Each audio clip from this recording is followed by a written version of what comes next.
بسم اللہ الرحمن الرحیم بسم اللہ الرحمن الرحیم۔ السلام علیکم ناظرین محترم، انفارمیٹ ایڈوائس کی ایک نئی ویڈیو کے ساتھ ہم آپ کی خدمت میں حاضر ہیں۔ ناظرین محترم، آج کی اس ویڈیو کے اندر ہم بات کریں گے مایہ ناز امریکی سائنسدان تھامس ایڈیسن کے بارے میں۔ تھامس ایڈیسن 11 فروری 1847 کو امریکہ کے ایک ریاست میں پیدا ہوئے۔ ان کی سب سے مشہور ایجاد بلب تھا۔ تھامس ایڈیسن کو بچپن سے ہی پڑھنے لکھنے کا کوئی شوق نہیں تھا اور وہ بچپن سے ہی ذہین طلباء میں ان کا شمار نہیں ہوتا تھا۔ اسی وجہ سے ایک مشہور واقعہ یہ بھی ہے کہ وہ ایک مرتبہ اسکول گئے اور ان کی ٹیچر نے ان کو ایک خط دیا اور کہا کہ یہ اپنی والدہ کو دے دیجیے گا۔ تھامس نے گھر آ کر وہ لیٹر اپنی والدہ کو دیا۔ والدہ نے انتہائی خوش اخلاقی اور اچھے انداز سے تھامس کو گلے لگایا اور کہا، بیٹا مجھے تم پہ فخر ہے۔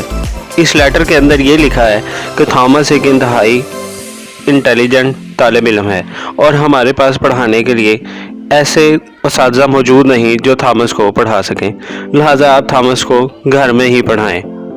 اسی طرح تھامس کی زندگی کا ایک اہم واقعہ یہ بھی ہے کہ بچپن میں تھامس نے ایک چڑیا کو کیڑے مکوڑے کھاتے ہوئے دیکھا اور سوچنے لگا کہ یہ چڑیا شاید ان کیڑے مکوڑوں کی وجہ سے ہی اڑتی ہے، لہٰذا اس نے کیڑے مکوڑے جمع کرنے شروع کیے اور ان کیڑے مکوڑوں کا جوس بنا کے اپنے دوست کو پلا دیا، جس کا نتیجہ یہ نکلا کہ اس کا دوست ہسپتال جا پہنچا۔ تھامس کو چونکہ بچپن سے ہی پڑھنے لکھنے کا شوق نہیں تھا، لہٰذا اس نے اپنے گھر کے اندر ہی ایک چھوٹی سائنسی لیبارٹری بنانا شروع کر دی۔ جگہ جگہ پر اس نے محنت مزدوری کی، کبھی کسی کارخانے میں محنت مزدوری کرتا تو کبھی کھیتی باڑی کرتا۔ اسی طرح اس نے محنت مزدوری کر کے اس قابل ہوا کہ اس نے اپنے گھر ہی کے اندر ایک چھوٹی سی لیبارٹری بنا لی۔ تھامس ایڈیسن دن کو باہر محنت مزدوری کرنے کے بعد رات میں وہ اپنی بنائی گئی ایک چھوٹی سی لیبارٹری کے اندر تجربات کرتا۔ ناظرین محترم، تھامس کی زندگی کا اگر بغور مطالعہ کی جائے تو اس کی زندگی ہمیں ایک یہ سبق ضرور دیتی ہے کہ ہمیشہ ناکام ہونے کے بعد ہمت ہارنے کے بجائے ایک کوشش ضرور کرنی چاہیے۔ ہر ناکامی کے بعد ایک کوشش ضرور کرنی چاہیے اور یہی ایک کوشش کبھی کبھی ہماری کامیابی میں تبدیل ہو جاتی ہے۔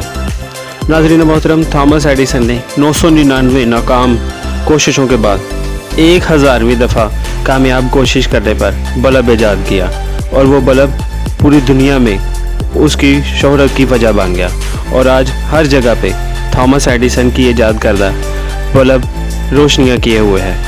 تھامس ایڈیسن نے اپنی زندگی کی آپ بیتی کے اندر چند ایک ایسی باتیں لکھی ہیں جو کہ بہت ہی سبق آموز۔ تھامس ایڈیسن نے اپنی والدہ کی وفات کے بعد وہ خط پڑھا جو کہ اسکول والوں نے ان کی والدہ کے نام لکھا تھا، تو اس پر کچھ الفاظ یوں درج تھے: تھامس ایک انتہائی نالائق اور بدتمیز اسٹوڈنٹ ہے جو کہ زندگی میں کبھی کامیاب نہیں ہو سکتا، لہٰذا ہم اپنے اسکول کے اندر ایسے بچوں کو تعلیم دینے سے قاصر ہیں۔ ناظرین محترم، تھامس ایڈیسن اپنی آبیتی میں مزید یہ لکھتے ہیں کہ انہیں زندگی کے ہر موڑ پہ بہت سے منفی رویوں کا سامنا کرنا پڑا۔ لوگ انہیں ایک ناکام شخص کی حیثیت سے دیکھتے تھے، یہی وجہ ہے کہ ان کا حلقہ احباب انتہائی محدود تھا۔ تھامس مزید یہ بتاتے کہ ان کی زندگی کے دوران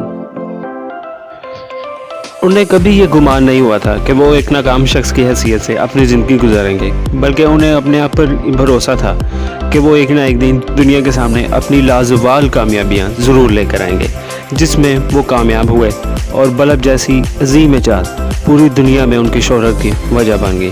نہ صرف بلب بلکہ ان کی بے شمار ایجادات نے دنیا کو بہت زیادہ فائدہ پہنچایا۔ ایڈیسن اپنے بلب ایجاد کرنے کے دوران 999 ناکامیوں کو کچھ اس طرح بیان کرتے ہیں۔ ایڈیسن کہتے ہیں کہ میں نے 999 ناکامیاں نہیں دیکھیں، بلکہ 999 طریقے ایسے ایجاد کیے جن سے بلب ایجاد ہو ہی نہیں سکتا تھا۔ ان کا مزید یہ بھی کہنا تھا کہ ناکام ہونے والے لوگ ہمیشہ کبھی یہ نہیں سوچتے کہ وہ کامیابی کے کتنا قریب پہنچ کر ہمت ہارے ہیں، لہٰذا کبھی بھی ناکام ہونے کے بعد ہمت نہیں ہارنی چاہیے۔ ناظرین محترم، اسی طرح ہمیں بھی اس چیز کی پرواہ کیے بغیر کہ لوگ ہمارے بارے میں کیا کہتے ہیں یا ہمیں کس حد تک ناکام تصور کرتے ہیں۔ ہمیں اپنی جدوجہد، کوشش اور محنت جاری رکھنی چاہیے۔ کیا پتہ وہی ناکامی کسی دن ہماری کامیابی کا سبب بن جائے۔ اور اسی طرح اگر تھامس ایڈیسن لوگوں کے ان منفی رویوں کو اپنے دل میں جگہ دیتے اور ہمت ہار بیٹھتے تو آج بلب ایجاد کرنے والا تھامس ایڈیسن شاید اس طرح دنیا کے سامنے نہ آتا۔ تھامس کو پاگل اس لیے بھی تصور کرتے تھے کیونکہ وہ بلب بنانے کا خواب دیکھتا تھا۔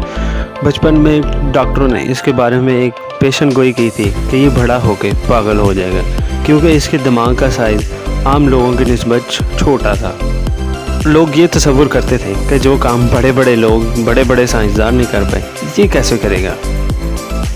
تھامس نے اپنی محنت اور جدوجہد سے لوگوں کے منفی رویوں کو غلط ثابت کیا اور اپنی دنیا کے سامنے اپنا لوہا منوایا۔ اسی طرح ہمیں بھی اپنی زندگی میں محنت اور جدوجہد جاری رکھنی چاہیے۔ کیا پتہ یہی ہماری جدوجہد ہماری کامیابی کا ذریعہ بن